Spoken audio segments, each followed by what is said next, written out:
Hey everyone, it's Lacey, and I am back again to do my review for Willow. I hope you guys have been watching this series so far and loving it as much as us here at TRB have. There's a lot to unpack, and this is episode 7. So we're leading right into the finale, but yeah, a lot happened in this episode, and this series is just getting better and better with every episode. So let's dive right in. The team is kind of at an all-time low after the troll episode with Christian Slater, where they're kind of like in that mine, and it felt very Lord of the Rings, because they were like kind of running away, which is the group is trying to get away from a mine that's like collapsing, and there's like all this bad stuff that's happening around. It was very Lord of the Rings for me. But this episode is very much about the growth in relationships and connections that have been formed throughout this season and this series. In particular, you see Elora Danan throughout the whole episode kind of once again battling with what her journey is and what her responsibility and destiny is for not only just herself, but for the world around her and the people that she's kind of developed these friendships for. So it kicks off where they're kind of at the edge of the shattered sea, and they're not sure where to go from here. Willow's like, look, we got to walk. They decide to rest because Kit, who had been saved by Elora Danan and pulled out of the kind of like that orangey goo, is not feeling completely 100%, so she needed a second to relax. On the other side, we know that in the Immemorial City, Airk is still meeting with that girl who's we're not feeling really good about. There's something a little off about her, right? She's a little sketchy. She just shows up randomly, but he's like chit-chatting with her, and they're getting very flirty. Meanwhile, the crew is still battling to find him.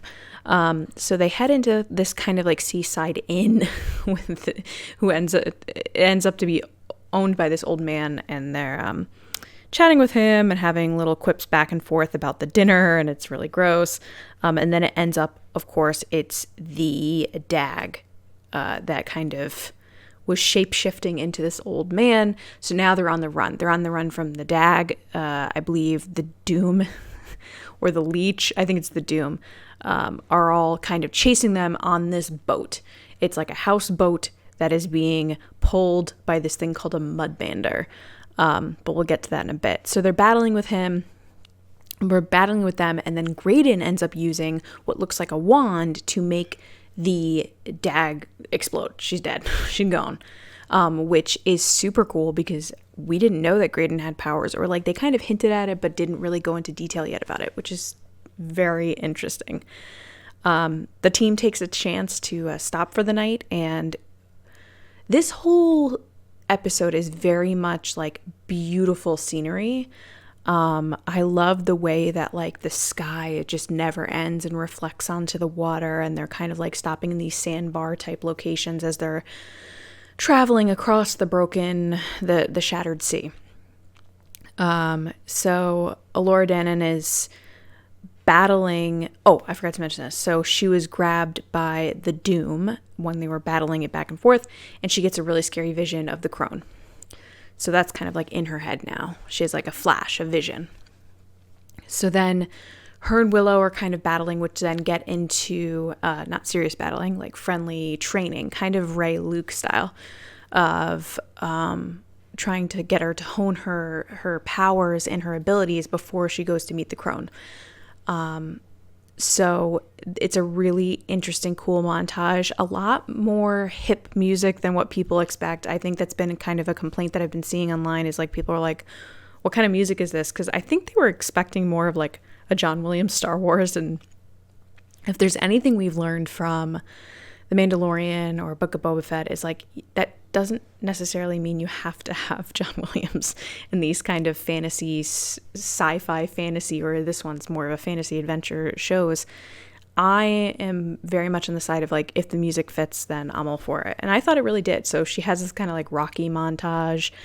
Graydon ends up he figured out his flute gives him power to kind of like shoot stuff from it, kind of like the wand that she has. Like, he has power in himself that he's discovering throughout this journey with the team. Borman has the armor that he had battled for and is about to try to ignite it before they head off on this journey, but he says something that's really great. It's like, you don't just use that casually. Like, you have to wait for the right moment. So I'm interested to see when that's going to come about, because it doesn't happen in this episode. All right. Oh my gosh, there's just so much. I keep like bouncing back and forth because there's just so much going on. So then the montage happens and they say that they're ready to go. We get introduced to the Mudmander again. His name is Kenneth. He is the VIP, the MVP of this series. He's just such a cute, adorable creature. I wouldn't be surprised if they start making plushies and toys of this creature. Kenneth the Mudmander is kind of like the type of stuff that I love about Star Wars, and Willow and Labyrinth, like those really cool kind of puppet creatures that someone is working on the other end. It just brings such a magical element to these types of TV shows and movies. And it's what made me fall in love with movies when I was little. So like, it's just like kind of that like really lovely nostalgic childhood feeling. And that's what Kenneth gave me. But yeah, so, long story short, after the whole montage, they get to the edge, which is like this big cliff, and they've all come to the end. And Willow says, like, I'm not going any further. This is it. Elora's like, I can't do this. She admits that she knows the vision that Willow's been having, that she's going to die if she faces the crone. She's all upset. And then Kit kind of stands up and says, hey, look, I haven't believed in anything in my whole life, but I believe in you.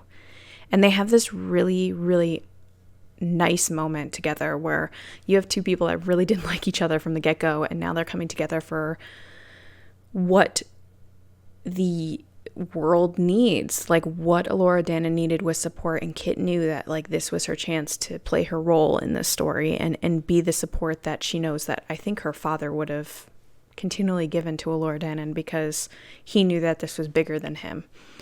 So they have this moment where they hug and they kind of fall off the edge. Before that, we do learn that Graydon is in love with Elora Danan, which I love myself. I kind of don't like her and Airk. I didn't like that from the get-go. It just kind of felt like fake, not real, kind of like puppy teenage love, but not like real true love. So I really hope she goes for Graydon, but we don't know if she will, because her and Kit fall off the edge of the cliff. They land in the water, they make it to the Immortal City, and meanwhile, while all that stuff was going on, Airk ends up making out with that girl, drinking more of that like slime, which really looks like the slime from Ghostbusters 2, but orange. I really want to know what that is, because we see him drinking it, and obviously you could be like, Lacey, it's movie magic, he's not really drinking it, but it feels like he is. So if it is, I really want to know what that is. All right, so he drinks the stuff. He says he's willing to do whatever she wants. Obviously, we learn that, or have a feeling that it's definitely the crone. It's the bad person. So when Kit and Elora Danan show up to the Immortal City, we realize, oh no, door open, big reveal. Airk is dressed in all black. He's cut his, kind of goofy young kid looks, type stuff, and he is looking pretty bad, meaning it seems like he's turned to kind of the dark side or the bad side of the magic, and that's where the episode ends. It's kind of like this cliffhanger moment. Now, like the guys and I have said, we've seen up until this last finale episode, so we're right there with you guys for the finale, which is I really appreciate, because I like that aspect of like all of us watching it together. That being said, this series is just so awesome, and I know in my last review I had a bunch of comments where people were like, you don't really like this, you're just saying that. I really do. I really like this series. The entire time I was watching it, I was like, this can't get any better, and it did. I love the writing, I love the acting, I love the scenery, I love the special effects, I love the creatures, especially Kenneth was amazing, and the other creatures that we've seen along the way. this is right in my wheelhouse of things that I love. I love Star Wars. I love Labyrinth. I love mystical, fantastical, Lord of the Rings journeys. And this is fitting that. And it has this really beautiful kind of Force Awakens energy for me, which, as a lot of you know, like, it's up there in my top, if not my top Star Wars film. I grew up on the original trilogy, but TFA just has this like special feeling for me. I don't know about it. It's just like one of those things, you know, you just know. And this series has done that for me. I've loved it. And I really hope we get another season, because I think there's just so much we can expand in this world that John Kasdan's already started. But yeah, I can't wait to see where it goes next. Obviously, we're going to have a big battle between Eirk and Elora and his sister Kit. I would love to see Kit put on that armor from Borman and like really just like take on the bad guys. I think it would be so epic and so cool. But we'll see what happens. Let me know what you guys thought of this episode and what you think is going to happen next week for the finale. Me and the guys are going to chat it up live next week to go through the finale and then everything that's happened in the season. Just kind of like a recap of all our thoughts. And we hope you'll join us here on the YouTube channel. Make sure to subscribe, ring the bell for notifications. Share it if you will. We're growing here. We really appreciate it. You can follow the Resistance broadcast on all social media platforms or channels at TRB Podcasts. And if you want to keep chatting about Willow, which I would love to do, you can follow me on Twitter and Instagram at Lacey Gillerin. Until next time, I'll see you later.